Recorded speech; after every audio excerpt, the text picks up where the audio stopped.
Hello friends, तो आज हम बात करने वाले हैं अपने क्लास 7th के चैप्टर नंबर 8 का, जो है devotional path to the divine. यानी कि जो डिवाइन यानी कि इस चैप्टर में एक तरफ से आप क्वेश्चन करने वाले हो भगवान के ऊपर। बचपन से हमारी क्यूरियोसिटी होती है सबसे ज़्यादा कि भगवान कौन है, भगवान कहाँ है, भगवान होते भी हैं या नहीं होते हैं। ठीक है, तो एक तरह से हम इन्हीं आइडियाज़ को पढ़ेंगे कि ये कैसे आइडियाज़ स्टार्ट होते हैं, भगवान की का अस्तित्व कहाँ से स्टार्ट होता है, लोगों ने कैसे ये चीज़ें स्टार्ट करी हमारे बचपन से लेके अभी तक का। अभी भी बचपन ही चल रहा है बट स्टिल, यानी कि हमारे छोटेपन से लेके अभी तक जब हम 7th क्लास में आए हैं तब तक का सबसे ज़्यादा यूनिक क्वेश्चन जो हमें अट्रैक्ट करता है कि कौन से रास्ते हैं भगवान तक पहुंचने के लिए। सब ने अपने डिवाइन एक तरह से कह सकते हो दिव्यता एक तरह से वो आइडिया जो कि कहीं ना कहीं आप ईश्वर के नाम से डिनोट करते हो, लेकिन ईश्वर शब्द भी हम यूज़ नहीं कर सकते। जब आप ये चैप्टर पढ़ोगे ना तब आपको पता चलेगा कि ईश्वर में, भगवान जैसे शब्दों में, ठीक है, भक्ति में, ठीक है, इबादत में या पूजा में कितना अंतर है, भक्ति और पूजा में कितना अंतर है, इन सारे शब्दों में इन अंतर आपको पता चलेगा कि अच्छा इनमें इतना डिफरेंस भी आ सकता है। तो इसका चैप्टर का नाम क्या है, डिवोशनल पाथ टू डिवाइन। यानी कि एक तरह से भक्ति का मार्ग या कैसा भी एक रास्ता, पूजा का रास्ता जो कि आपको दिव्यता तक पहुँचाता है। तो वो कौन सा रास्ता है, कैसे कैसे रास्ता इमर्ज करता है, अलग अलग आइडियाज़ पे बात करेंगे कि इन किन रास्तों से दिव्यता तक यानी कि भगवान तक पहुँचा जा सकता है, या फिर कुछ ऐसे आइडिया जिन्हें आप भगवान मानते हो। तो बेसिकली आपने लोगों को देखा होगा कि वो पूजा करते करते कभी कभी इतने ज़्यादा पूजा में लीन हो जाते हैं कि उनके आंसू बहने लगते हैं। ठीक है, अब आप सोचो कि इतने ज़्यादा लीन हो गए कि उनके आंसू बहने लगे, इट मीन्स कि वो कितना ज़्यादा प्रे करते हैं। बाई चांस वो कभी भजन सुन रहे हो, कीर्तन कर रहे हो, किसी कव्वाली में बैठे हों, कभी कभी कुछ लोग कुछ नहीं करते, बस शांत बैठे बैठे भगवान का नाम रिपीट करते रहते हैं और इतने ज़्यादा वो जाते हैं कि उनके आंसू बहने लगते हैं। तो ये सारी जो आइडिया है, जो लेगेसी है, जो परंपरा चली है, या कह लो कि ऐसा जो होता है लोगों के साथ, वो कुछ भक्ति सूफी आंदोलन से होता है। अब ये भक्ति सूफी आंदोलन क्या है, क्या पूजा के लिए भी आंदोलन हो सकते हैं? जी हाँ, अब कैसे कैसे आंदोलन है, क्या सीन है, क्या हुआ है, ये देखते हैं। अब हम बात करने वाले हैं the idea of supreme God, यानी कि सबसे ऊपर जो भगवान है उसकी बात करी जा रही है, जो सबसे मतलब सबका एक तरह से लीडर समझ लो, जो सुप्रीम है। ठीक है, उस भगवान की आप बात करोगे तो ये कैसे स्टार्ट होता है। तो सबसे पहले क्या होता है कि जैसे जैसे राज्य वगैरह बनने शुरू होते हैं, किंगडम, साम्राज्य बनने शुरू होते हैं, अलग अलग ग्रुप अलग अलग तरीके से पूजा करते थे पहले। ठीक है, सबके अलग अलग भगवान होते थे, लेकिन जब लोग इकट्ठा होने लगे, एक जगह रहने लगे, तो कुछ आइडियाज़ बनने लगे। मान लो मैं किसी एक तरीके से पूजा करती हूँ XYZ, कोई दूसरा किसी और तरीके से पूजा करता है, हमारी फ्रेंडशिप हो गई, हमने आइडियाज़ देखे, अच्छा तुम ऐसे करते हो, तुम ऐसे करते हो, कुछ आइडियाज़ मेरे इसे अच्छे लगे होंगे, कुछ मुझे इसके अच्छे लगे होंगे, तो हम ऐसे मिला लेते हैं और एक नया आइडिया तैयार होता है। तो हमेशा यही होता है। तो पहले लोग अलग अलग भगवान की पूजा करते थे, लेकिन जब साम्राज्य राज्य बनने लगे तब बहुत सारे आइडियाज़ इमर्ज होने लगे। ठीक है, इसलिए क्या हुआ, उस टाइम क्या क्या आइडियाज़ चल रहे थे, जो आपका वो होता है ना पुनर्जन्म का, बहुत ज़्यादा ये चलता था कि आपका पुनर्जन्म होता है, आपके कर्मों के अनुसार, आपने अच्छे कर्म करें या बुरे कर्म करें, इस अनुसार अनगिनत साइकिल चलती रहती है, जन्म की, मृत्यु की, फिर जन्म की, फिर पुनर्जन्म की, ऐसे करके। ठीक है, इनसे क्या होता है कि वो इस टाइम बहुत ज़्यादा प्रिविलेज था, यानी कि चलता रहता था, बहुत ज़्यादा प्रिवेल करता था कि क्या होता है, एक तो पुनर्जन्म वाली परंपरा होती है। अभी भी वैसे क्वेश्चन है, हमें नहीं पता जन्म के बाद क्या होता है, लेकिन जब राज्य वगैरह इमर्ज होने लगे थे, जब साम्राज्य बनने लगे थे, तभी आइडियाज़ चलता था। इसके साथ में क्या क्या आता था, ये कहते थे कि जो बर्थ से लोग हैं वो इक्वल नहीं होते। ऐसे बहुत सारे टेक्स्ट हैं, ऐसे बहुत सारे पुराण हैं, वेद हैं, वेद पुराण, यानी कि कुछ ऐसी पूजा पाठ की बुक हैं, होली बुक है, पवित्र किताबें हैं, जिनमें लिखा है बाकायदा कि जन्म से कोई मतलब इक्वल नहीं है। तो ये लिखे किसने थे, ये उस समय के लोगों ने लिखे थे। ठीक है, वहाँ उस टाइम ये आइडिया चलता था कि हाँ ठीक है, जन्म से कोई सुप्रीम हो सकता है, कोई ऊंचा तबके का हो सकता है, कोई निचले तबके का हो सकता है। लेकिन अगर अब आप देखो तो अब तो नहीं होता ना कि कोई नोबल फैमिली का हो सकता है, मतलब कोई हाई फैमिली का हो सकता है, या कोई लो फैमिली का हो सकता है सिर्फ जन्म से ही, कि जन्म से अगर उसका जन्म किसी एक जगह पर, पर्टिकुलर जगह पर हुआ है, तो वो नीचा हो गया, वो ऊंचा हो गया। अब नहीं मानते हम, लेकिन उस टाइम ये बहुत ज़्यादा प्रिवेल करता था, जबकि बहुत सारी जिन बुकों को बहुत ज़्यादा पढ़ा जाता था, लोग किताबों को बहुत ज़्यादा पढ़ते थे, ठीक है, जिन स्टोरीज़ को बहुत ज़्यादा पढ़ते थे, उनमें बहुत ज़्यादा प्रिवेल करती थी। लेकिन इस आइडियाज़ के लोग खिलाफ भी थे, भाई कुछ को तो ये अच्छा नहीं लगता था। ठीक है, तो वो लोग किसकी तरफ अट्रैक्ट हो गए, वो फिर बुद्ध और जैनास की तरफ अट्रैक्ट हो गए, जो भगवान बौद्ध और महावीर जैन आप समझते हो, बौद्ध धर्म और जैन धर्म। फिर ये आइडिया प्रिवेल करता है कि अच्छा ऐसा नहीं है कि सिर्फ बर्थ से ही कोई ऊंचा या नीचा है, वो अपने पर्सनल एफर्ट से, कि पर्सनली क्या काम कर रहा है, उस बेसिस पे भी ऊंचा या नीचा हो सकता है। ये पुनर्जन्म की और ये जन्म की, पुनर्जन्म की, मृत्यु की साइकिल को भी तोड़ सकता है। ठीक है, फिर कुछ एक आइडिया आया कि आइडिया ऑफ सुप्रीम गॉड, कि सिर्फ एक सुप्रीम गॉड का आइडिया जो कि हमें सारे बंधनों से मुक्त कर देगा अगर हम उसके डिवोशन के साथ भक्ति करेंगे। यानी कि अगर हम बिल्कुल डूब कर उनकी भक्ति करेंगे तो वो परम पिता, एक तरह से कह लो कि जो सुप्रीम गॉड है, वो हमें सारे बंधनों से मुक्त करवा देगा। ये भी एक आइडिया होता है जो कि खासकर भगवत गीता में लिखा गया है। ठीक है, भगवत गीता में आपने सुना होगा ना, गीता के सार में कृष्ण जी अर्जुन से कहते हैं कि तुम सिर्फ मुझ में समाहित हो जाओ और तुम्हारे सारे कष्ट दूर हो जाएंगे। ठीक है, तो ये देखो, ये क्या है, साउथ इंडिया में एक महाभारत की, साउथ इंडिया की जो नीचे वाला आपका इंडिया है उसमें महाभारत की एक मैन्यूस्क्रिप्ट से लिया गया है। ठीक है, यानी कि एक तरह का फोटो है जो उस टाइम बहुत ज़्यादा प्रिवेल कर जाता है। वही गीता के सार वाला आपने देखा होगा, जो कुरुक्षेत्र में वो गीता का सार देते हैं, कौन? कृष्ण जी। ठीक है, भगवत गीता में। अब देखो, भगवत गीता के बाद अब क्या बात आती है, धीरे धीरे क्या हुआ कि कुछ देवी देवता पॉपुलर होने लगे। अब देखो, आप सोचते होगे कि भगवान है, भगवान को मैं ऐसे क्यों कह रही हूँ कि देवी देवता पॉपुलर होने लगे। अब देखो, ये क्या है, आइडियाज़ हैं। लोगों ने विचार करा कि अच्छा, भगवान इस रूप में हो सकता है, भगवान इस भी रूप में हो सकता है, एक्स रूप में मानो, वाई रूप में मानो, जेड रूप में मानो। अब है नहीं है, क्या सीन है, वो तो अगर होगा तो उन्हें पता होगा। लेकिन ये जो आइडियाज़ हमारी सोसाइटी में प्रिवेल करते हैं, जो प्रश्न हमारे खड़े होते हैं, वो सोसाइटी से ही खड़े होते हैं और सोसाइटी ने ही इनके सॉल्यूशन खुद ही बना रखे हैं। अब कितने सही हैं कितने गलत है वो नहीं पता, लेकिन हमारे क्वेश्चन और हमारे आंसर सिर्फ समाज ने निर्धारित कर रखे हैं। ये देखते हैं कैसे कि शिव, विष्णु और दुर्गा, ये 3 देवी देवताओं को एक बहुत ज़्यादा सुप्रीम माना जाने लगा। ठीक है, लोग इनकी पूजा करने लगे, गॉड गॉडेस, देवी देवता मान के। ठीक है, और फिर जिन देवी देवताओं की वो पूजा करते थे, धीरे धीरे समय के साथ साथ उन्हें नाम दिया जाने लगा शिव, विष्णु और दुर्गा। यानी कि शिव, विष्णु और दुर्गा जो सुप्रीम देवी देवता आप आज मानते हो या पूजा पाठ रीति रिवाज करते हो, पहले क्या था कि सिर्फ देवी देवता थे। ठीक है, कोई भी मूर्ति पूजा हो रही है, कुछ भी हो रही है, यज्ञ वगैरह हो रहा है, तो बस वो पूजा करते थे। बाद में उन्हें नाम पड़े और इसलिए वो स्टार्ट हुए। फिर धीरे धीरे क्या हुआ, जो लोकल मिथ थे, जी हाँ, जो लोकल मिथ थे, जो स्थानीय लोग मानते थे कि बस मानते हैं, पता नहीं लॉजिक क्या है बट मानते हैं। ठीक है, जो लोग मानने लगे उन्हें पुराणों में स्थापित करने लगे। यानी कि पुराण भी तो एक तरह की उस टाइम की बुक्स ही थी। ठीक है, मैं चाहूँ तो मैं कोई भी बुक लिख सकती हूँ जो मेरा मन करे, ऐसे ही उस टाइम की बुक्स ही होती थी पुराण। ठीक है, तो जो भी सोसाइटी में चलता था उन्हें पुराणों में मेंशन करा जाने लगा।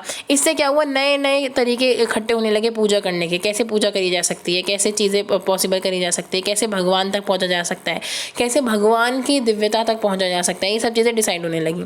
फिर धीरे धीरे एक नया आइडिया आया कि कास्ट के बेसिस के बिना भी, यानी कि ज़रूरी नहीं है कोई ऊंचे तबके का है तभी भगवान को प्राप्त कर सकता है, कास्ट लेस होके भी।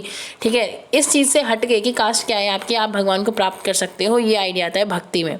भक्ति आंदोलन जब होता है, भक्ति एक अलग आइडिया है। पूजा यानी कि मूर्ति पूजा हो गई एक, तो जिसमें आप मूर्ति की पूजा करते हो। एक हो गई सिर्फ आप बैठ के क्या करते हो, भगवान का नाम जपते रहते हो, आप किसी को बताते नहीं हो कुछ भी। आप ज़रूरी नहीं है व्रत रखो, या व्रत रख भी सकते हो, यानी कि ज़रूरी नहीं है कि आप आरती करो, यज्ञ करो, हवन करो, पूजा पाठ करो, लोगों को बुलाओ। ठीक है, यहाँ पे क्या है, तुम अपने इंडिविजुअल लेवल पे भी कर सकते हो। तो जो भक्ति वाला आइडिया प्रोड्यूस होता है जो कि कास्ट लेस होता है, यानी कि किसी भी कास्ट, जाति, धर्म के भेदभाव के बिना भगवान को प्राप्त कर सकते हो, ये सारे विश्वास स्टार्ट होते हैं। और बौद्ध और जैन धर्म भी इसी आइडिया पे काम करता है। अब देखो, हम बेसिकली एक नया आइडिया पढ़ने वाले हैं धीरे धीरे, यानी कि अब वन वर्ड कर मतलब एक एक करके पढ़ेंगे। अभी तक हमने क्या पढ़ा, एक शॉर्ट समरी देखी कि कैसे कैसे होते हैं। अभी तक आपको सिर्फ टर्म्स पता चली। तो यहाँ पे हम जो बात कर रहे हैं, हम बात कर रहे हैं अलवार और नयनार की, जो कि साउथ इंडिया में है। अब साउथ इंडिया का है, आप देखिए, आप देखो अपने इंडिया का मैप, जो नीचे वाला पोर्शन है ये होता है हमारा साउथ इंडिया वाला पोर्शन। ठीक है, यहाँ पे 2 तरह के लोग रहते थे, कौन कौन, अलवार और नयनार। ठीक है, अलवार और नयनार। नयनार कौन होते थे, जो शिव जी की भक्ति करते थे। अब कैसे याद करोगे, शिव जी 3 नैनों वाले होते हैं ना, 3 आँखों वाले, तो नयनार मतलब शिव जी की पूजा करने वाले और अलवार मतलब विष्णु जी की पूजा करने वाले। ये दोनों ही ग्रुप कैसे थे, एक करता था शिव जी की पूजा और एक करता था विष्णु जी की पूजा। ठीक है, इन दोनों में क्या क्या थे, अलग अलग लोग जुड़े हुए थे। यानी कि इसमें अनटचेबल्स को भी माना गया, कंसिडर किया गया, यानी कि जिन्हें पहले अछूत माना जाता था कि उन्हें कोई छुएगा नहीं, वो पूजा नहीं कर सकते, वो कुछ नहीं कर सकते। धीरे धीरे साउथ इंडिया में ये चीज़ स्टार्ट हुई कि वो लोग भी पूजा कर सकते हैं। और इसमें पॉपुलर कौन कौन सी जाति थी, साउथ इंडिया की पुलैयार और पनार्स। ठीक है, ये हो गया। इसके बाद क्या होता है, धीरे धीरे जो बुद्धिस्ट और जैन लोग हैं, ठीक है, ये क्या थे, थोड़े से खिलाफ थे इस आइडिया के। किस आइडिया के, भगवान शिव और विष्णु की पूजा के। और भगवान शिव और विष्णु की पूजा करने वाले अलवार और नयनार बुद्धिस्ट और जैनिज्म धर्म के थोड़े अगेंस्ट थे।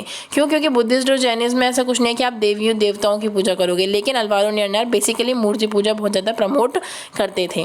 ठीक है, अब क्या है, अलवार और नयनार सोचते थे कि भगवान शिव और विष्णु की पूजा करके ही आप मोक्ष की प्राप्ति कर सकते हो। ठीक है, वही आनंद देने वाला है। लेकिन जो बौद्ध और जैन थे वो ऐसा नहीं समझते थे। शिव और विष्णु विष्णु की पूजा करने वाले लोग क्या मानते थे कि उनका एक संगम लिटरेचर था, यानी कि किताबें थी, जैसे हमारी भगवद गीता हो गई, रामायण हो गई, महाभारत हो गई, इसी तरह की वहाँ की लिटरेचर है जिसमें बताया गया है भगवान से प्रेम करने वाली चीज़ें, भगवान को एक साहसी हीरो के रूप में देखने की चीज़ें कि वो चीज़ें वो हमें बचाएंगे, ये सब। ठीक है, तो इस संगम लिटरेचर क्या है, सबसे पुराना एग्जाम्पल है तमिल लिटरेचर का, यानी कि तमिल भाषा में लिखा हुआ कोई भी साहित्य उसका पहला एग्जाम्पल है संगम लिटरेचर। ठीक है, उस टाइम बड़ा ये कॉमन एरा में चलता था उस टाइम। ठीक है, इसके बाद क्या होता है, धीरे धीरे भक्ति की वैल्यूज़ इनकलकेट होती हैं, यानी कि भक्ति वाला आइडिया आता है कैसे कि नैनान और अलवार जो हैं वो अलग अलग जगह जाते थे, अपने आइडियाज़ बताते थे। ठीक है, पोएम वगैरह गाते थे, अपने सारी म्यूज़िक वगैरह गाते थे, लोगों को अपनी तरफ अट्रैक्ट करते थे, अपने आइडियाज़ देते थे। ठीक है, तो अलवार नैनार हमें समझ में आ गया। कोई पूछेगा तो आप क्या कहोगे, अलवार और नैनार भगवान शिव और विष्णु की पूजा करने वाले थे। अलवार कौन, विष्णु जी की, और नैनार कौन, शिव जी की। ठीक है, अपने मंदिर वगैरह सब होते थे। अब 10वीं से 12वीं सेंचुरी के खिलाफ के टाइम पे, 10वीं मतलब 900 वाला सन, ठीक है, और 12वीं मतलब लगभग 1100 वाला सन। ठीक है, इस समय जो वहाँ के राजा थे साउथ इंडिया में, चोल, चेर, पांड्या ये थे ना, तो चोल और पांड्या राजाओं ने क्या करा, अपने टेम्पल्स बनवाने शुरू करे। इससे क्या हुआ, लोगों को अट्रैक्शन होने लगा। जब लोग जिस भी भगवान को मानेंगे, अगर राजा वही मंदिर वगैरह बनवाता है, उसी चीज़ को अट्रैक्ट करता है सबसे ज़्यादा, तो लोगों को लगता है कि अच्छा हमारे फेवर में कितना ज़्यादा है। जैसे अब आप समझ सकते हो अभी के इंडियन जो करंट वो चल रहा है, राम मंदिर बनने वाला है 5 अगस्त को, उसका क्या है, इनॉग्रेशन है। ठीक है, तो क्या है, अब अगर मेजॉरिटी हिंदू धर्म की है तो उन्हें लगेगा कि लाइक राजा हमारी तरफ, राजा मतलब एक तरह से सरकार हमारे लिए सोच रही है। वहीं दूसरी तरफ क्या बन रही है, हमारी मस्जिद भी बनने वाली है, यानी कि बनेगी जो भी है। ठीक है, तो उसमें क्या है कि मुस्लिम धर्म वाले लोग भी सोचेंगे कि गवर्नमेंट हमारे बारे में सोच रही है। तो इसमें क्या सीन है कि जब भी रिलीजन को प्रमोट किया जाता है, और इंडिया में तो रिलीजन को प्रमोट करने का है ही कि आप प्रमोट कर सकते हैं। ठीक है, किसी के साथ भेदभाव नहीं करेंगे, लेकिन प्रमोशन आप दे सकते हो, प्रमोट कर सकते हो, किसी को भी कोई रोक टोक नहीं है।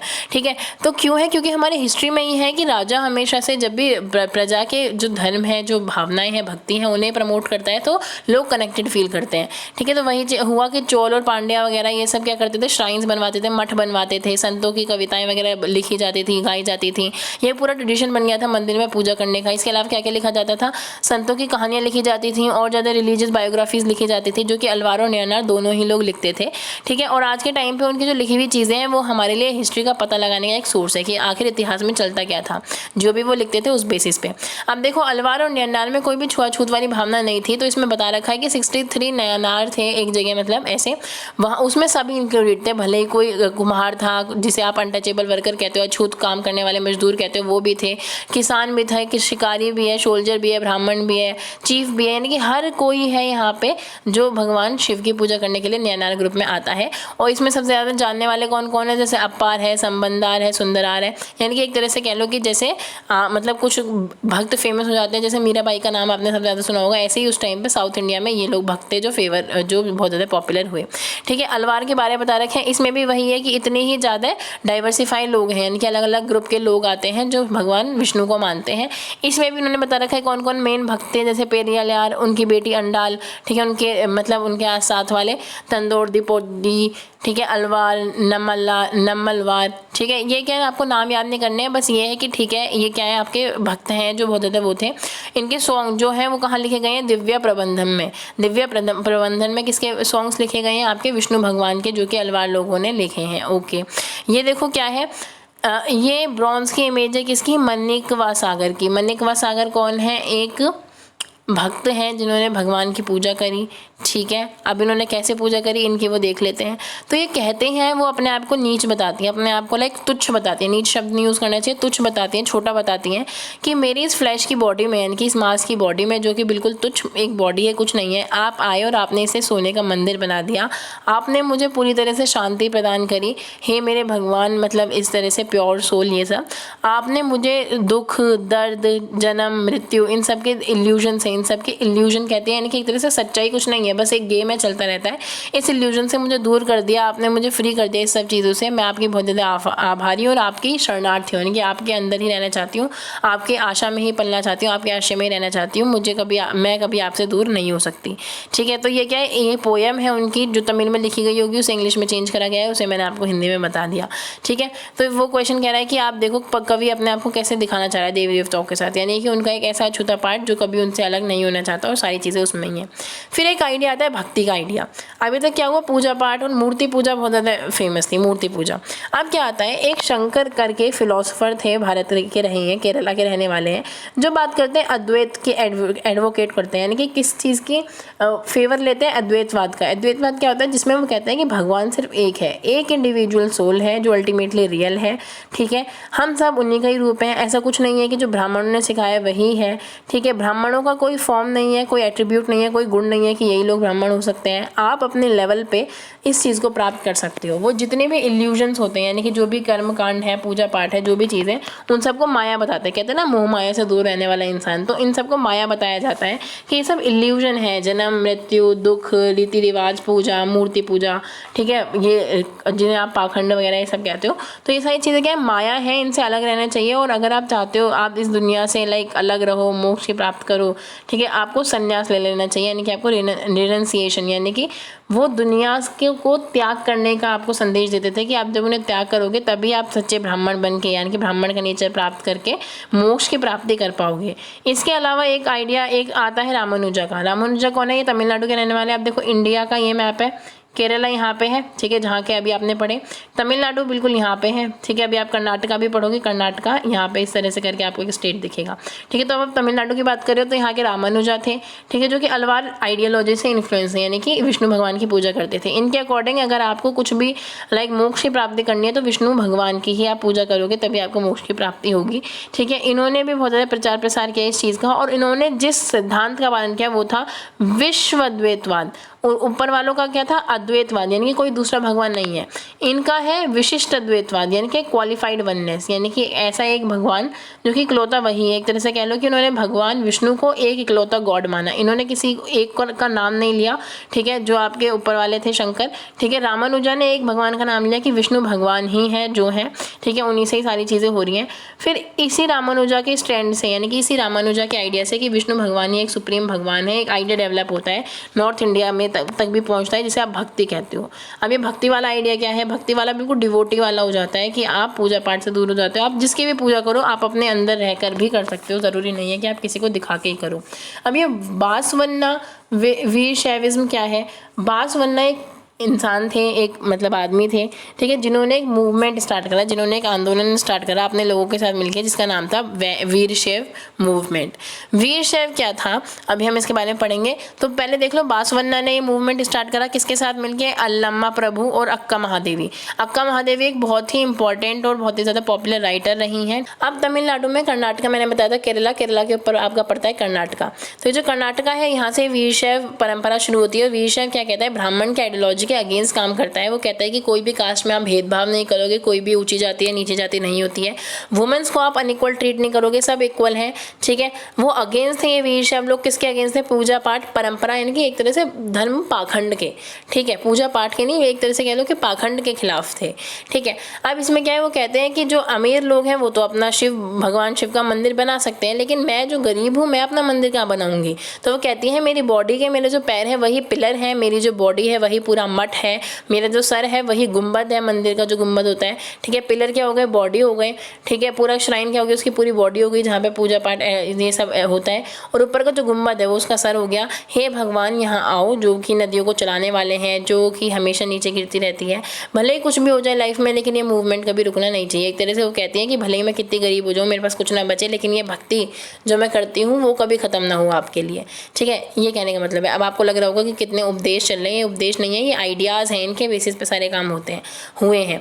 महाराष्ट्र के कुछ संत हुए हैं, ठीक है, पोइट संत, यानी कि कवि और जो लिखते भी थे और संत भी थे, ठीक है, जो कि वैष्णव थे, यानी कि वो विष्णु भगवान को मानते थे। जैनेश्वर, नामदेव, एकनाथ, तुकाराम, ये सब जो कि भगवान विट्ठल को मानते थे। भगवान विट्ठल विष्णु भगवान का एक रूप है। विष्णु पुराण के अनुसार माना जाता है कि 10 रूप हैं भगवान विष्णु के, वो 10 जन्म लेंगे, 10वां जन्म कल्कि भगवान का होगा, जो कि कलयुग में होगा, पता नहीं, देख लेना जब भी हो, ठीक है। तो ये लॉर्ड विट्ठल की पूजा करते थे, लॉर्ड विट्ठल के लिए डिवोशन रखते थे। परंपरा थी यात्रा करने की पंढरपुर में, पंढरपुर का महाराष्ट्र में ही एक जगह है, महाराष्ट्र का मिलेगा। जैसे आपको मुंबई का नाम सुना, यहाँ आपका गुजरात है, ठीक है, यहाँ पे आपको महाराष्ट्र दिखेगा, ठीक है, यहीं आपकी मुंबई भी है।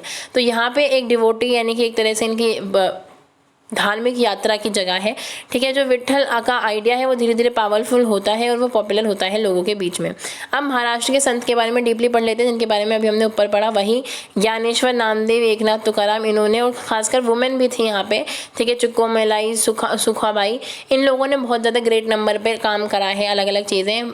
इसमें कुछ ऐसे भी थे जो महार जाति से बिलोंग करते थे, अनटचेबल थे, यानी कि अनटचेबल माना जाता था उन्हें। उन्होंने भगवान विष्णु के विट्ठल स्वरूप की पूजा करी है, ठीक है। और वो बात करते हैं किसकी, कि पर्सनली भी भगवान को अचीव किया जा सकता है, सभी के दिल में भगवान बसा हुआ है, ठीक है। ओके, ये वाला आइडिया चला। फिर क्या है, जो संत और ये पॉइट्स हैं, इन लोगों ने क्या कर दिया, रिजेक्ट कर दिया किस चीज़ को, सारी फॉर्म्स को। कौन सी फॉर्म्स को, सोशल डिफरेंसेस की, कि जन्म के आधार पर कोई भी सोशल डिफरेंस होते हैं, इस सारी चीज़ को इन्होंने ख़त्म करा। इन्होंने इस चीज़ के आइडिया को भी रिजेक्ट किया कि जो वो है, त्याग करोगे तभी भगवान को प्राप्त कर सकते हो। इनके अकॉर्डिंग प्रॉपर फैमिली में रह के कमा के और अपने जीवनचर्या चला के भी भगवान को प्राप्त किया जा सकता है, यदि आप दूसरों का दुख समझोगे, ठीक है। सन्यासियों का क्या आइडिया था कि वो पूरा क्या करते, त्याग दें, जो अभी हमने पीछे पढ़ा था कि त्यागने का आइडिया था उनका।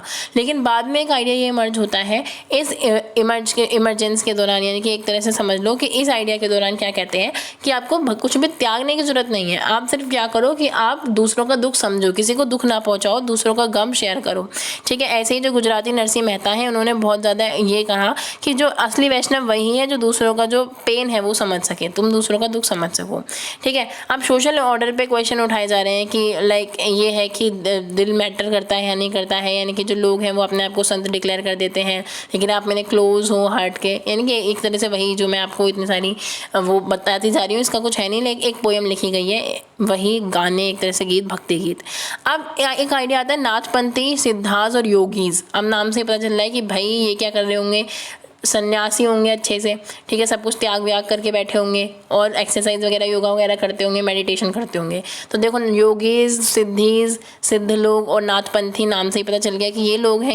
ये बात करते हैं, एक तो ये क्रिटिसाइज़ करते हैं जो भी इस परंपरा के रूप में धर्म चला आ रहा था कि आप पूजा पाठ करो, रीति रिवाज करो, धर्म पाखंड ये सब करो, ठीक है। इनका सिंपल सा मतलब था कि भाई तुम मेडिटेशन करो, अगर आप प्राप्त करना चाहते हो भगवान को, अल्टीमेट रियलिटी से जुड़ो, भगवान के साथ अपनी एकता को, लाइक हम भगवान में मिल जाओ, एक तरह से भगवान में डूब जाओ, ये बात करते थे। माइंड और बॉडी को ट्रेन करने के लिए योगासन करते थे, ब्रीथिंग एक्सरसाइज, मेडिटेशन करते थे, नहीं मतलब करते हैं इस आइडिया के लोग जो इस आइडिया को मानते हैं, ठीक है।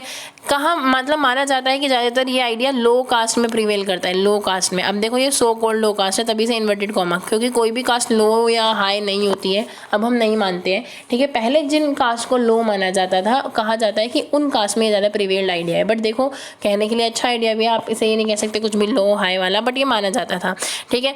इन्होंने क्या करा, कन्वेंशन रिलीजन की जगह एक ग्रुप तैयार करा डिवोशनल रिलीजन का, यानी कि कन्वेंशन रिलीजन वो धर्म जो पुराना है और वो चला आ रहा है, लोग उसे ही मानते हैं, ठीक है, जो पुराना है चला आ रहा है, लोग उसे ही मानते हैं। लेकिन इन्होंने क्या करा, डिवोशनल रिलीजन का आइडिया प्रस्तुत किया। डिवोशनल रिलीजन का मतलब होता है कि भक्ति के रूप में धर्म, आप जो पूजा कर रहे हो वो आपका धर्म है, ज़रूरी नहीं है आप किसी को दिखाओ।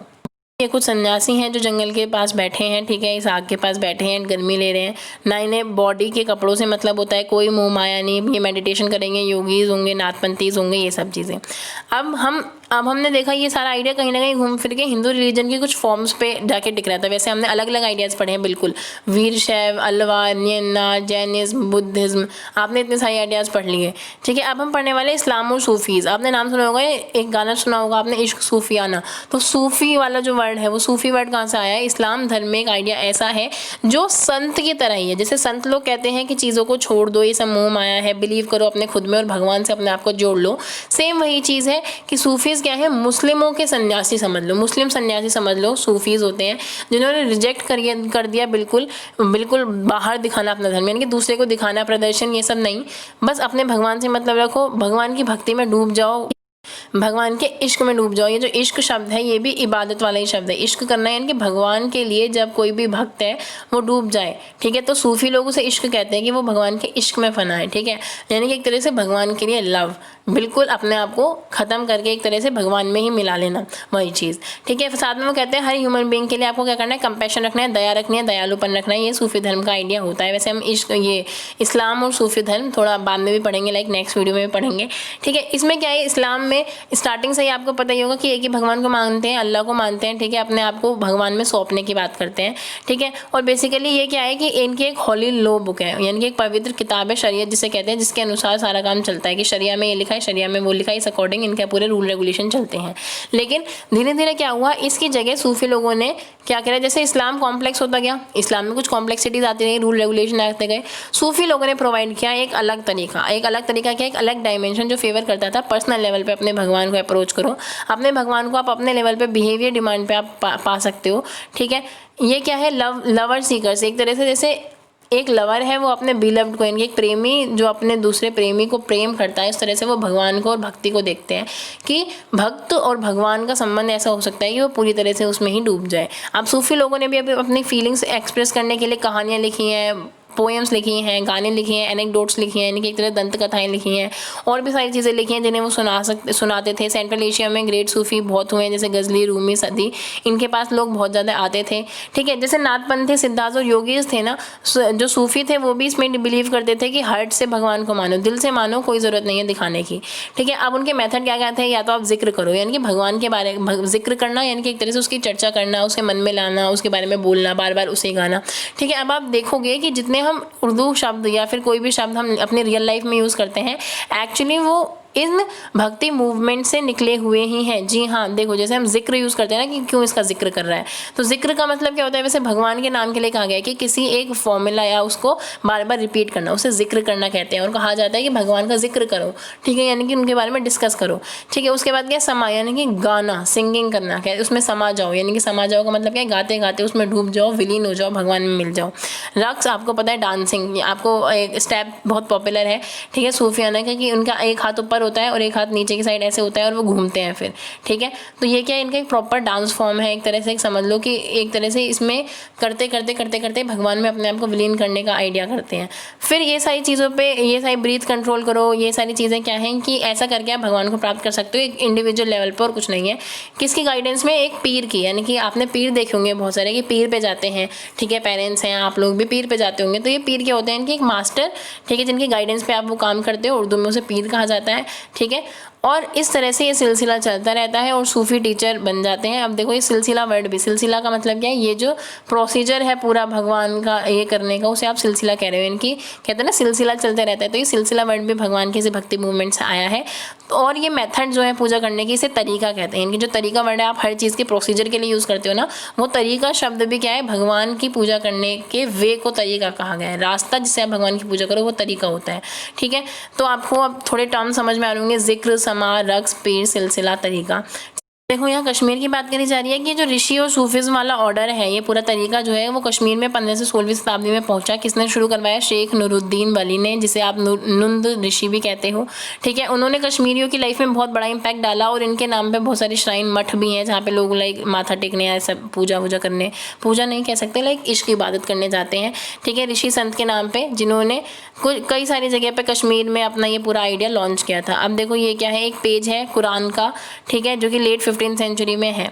अब हम इसके आगे पढ़ेंगे डीपली, इस्लाम धर्म के बारे में, सूफी धर्म के बारे में, ठीक है। आगे की चीज़ें देखेंगे, कैसे कैसे बाकी चीज़ें इमर्ज होती हैं अलग अलग एरियाज़ में, मतलब कैसे आप मतलब देश के किस किस एरिया में कौन कौन से भगवान को पूजा जा सकता है, मीरा बाई, कबीर, गुरु नानक देव, इन सब के बारे में हम पढ़ेंगे, जितने भी आइडियाज़ आपके यहाँ पे हुए हैं, ठीक है। तो बेसिकली अभी आपको लग रहा होगा कि हमने एकता की तो बात करी, एक भगवान की बात करी, तो एक बार मैं आपको ब्रीफ इंट्रो दे दूँ। तो पहले हमने सुप्रीम गॉड की बात करी, वो अलग अलग हो सकते हैं।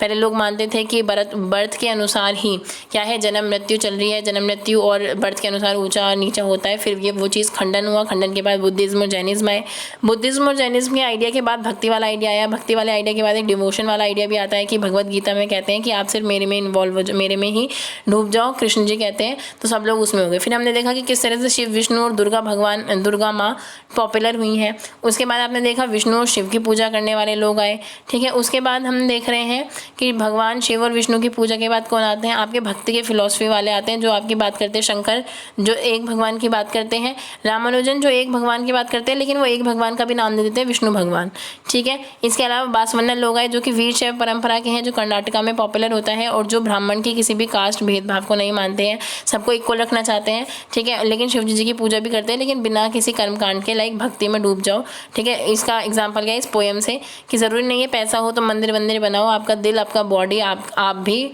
वो मंदिर हो सकते हो अपने आप में। फिर आपने महाराष्ट्र में देखा जहाँ पे विठल भगवान की पूजा होती थी, ठीक है। उसके बाद हम आगे पहुँचे हैं अपने नाथपंथी सिद्धांत और योगीज़ पे, जो कि योगा और मेडिटेशन के थ्रू भगवान को प्राप्त करने की बात करते हैं। उसके बाद हम पहुँचे हैं सूफ़ी पे। सूफ़ी एक तरह के इस्लाम के सन्यासी समझ लो, इस्लाम धर्म के सन्यासी, ठीक है। अब हम आगे पढ़ेंगे इस्लाम धर्म के बारे में और डीपली, थोड़ा सा सूफियों के बारे में भी थोड़ा ज़्यादा जानेंगे नेक्स्ट वीडियो में, ठीक है। और हम आगे मैं बता चुकी हूँ क्या क्या पढ़ने वाले। Till then bye bye, take care, stay tuned.